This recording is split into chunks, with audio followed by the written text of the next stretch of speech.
So what is embodiment? What we're looking at when we look at embodiment is many faceted. First of all, I would say more than anything, it's visceral. So it has to do with nervous tissue connection from your brain to the skin level. And so actual knowing of where everything is. And this is what we do in Yoga Nidra practice, is we actually remap the map of the body to figure out really where my pinky is. And a lot of my early studies in this were in something called the Alexander technique, which is a body awareness technique that deals with skeletal structure and allowing any chronic tension to let go and just allow the bones to hold the body. And so other movement techniques similar to it are Feldenkrais. And essentially these are saying, rather than, trying so hard to sit up, just relax in a sit-up position. And like if your bones were to stack on top of one another without the tension of your muscles needing to support your bones, that they would be able to balance. Like that skeleton in a science classroom would be able to stand there on its own until a wind blows by. And for that, you have, of course, your muscles to add the structure. So for embodiment, that first tenet of the nervous system connection, it's knowing when my shoulders are chronically held up here, right? It's knowing if I'm clenching my fists. It's knowing if I'm clenching my jaw or if my forehead's relaxed or not. And so that level of awareness, which has once to do with metacognition, thinking about your thinking, so being mindful or mindfulness about the entire body.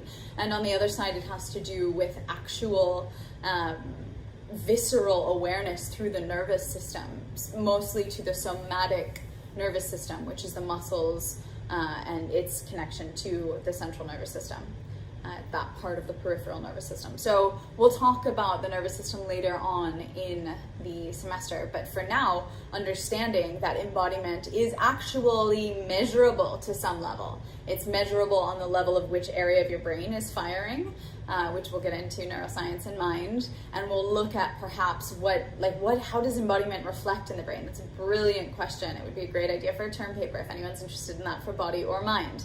And then on the level of the actual anatomy of the body and also the physiology given the nervous system, it has to do with spatial awareness and tension or lack thereof in the different parts. So that's embodiment on a very literal level. Now, as we get more metaphysical and we talk about the question, what is embodiment, we're going to be looking at,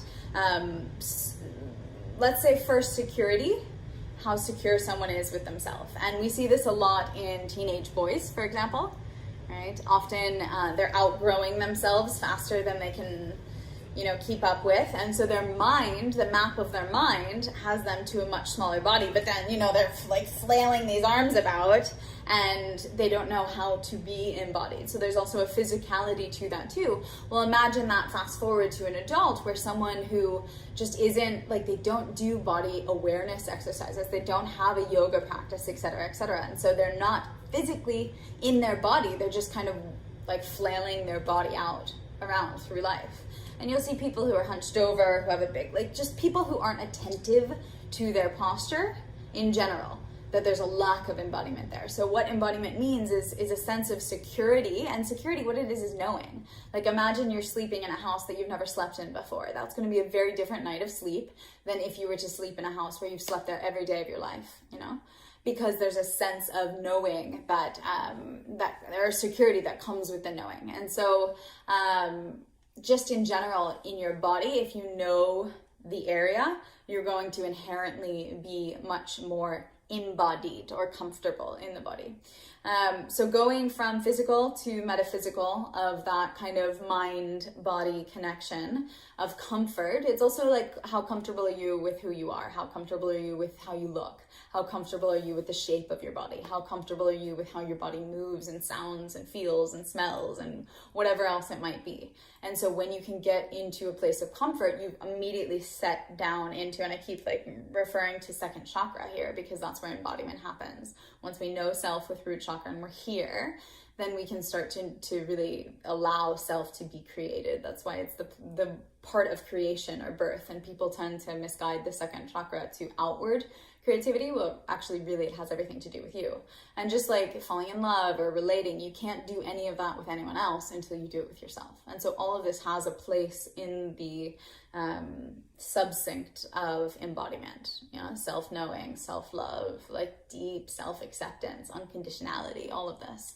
And so that is a level of embodiment as well. And then from there, I would say moving on to a final part of what does embodiment mean? It means an ability to like use and express your body in ways that are non-habitual. Yeah, so habitual is like eating, or showering, or walking, or maybe running, or riding a bike, or whatever it is. Those are habitual things that you do. But how about dancing? Or like some kind of expression that's somehow embodied, like the Maori haka, where it's not really dancing, it's more ceremonial.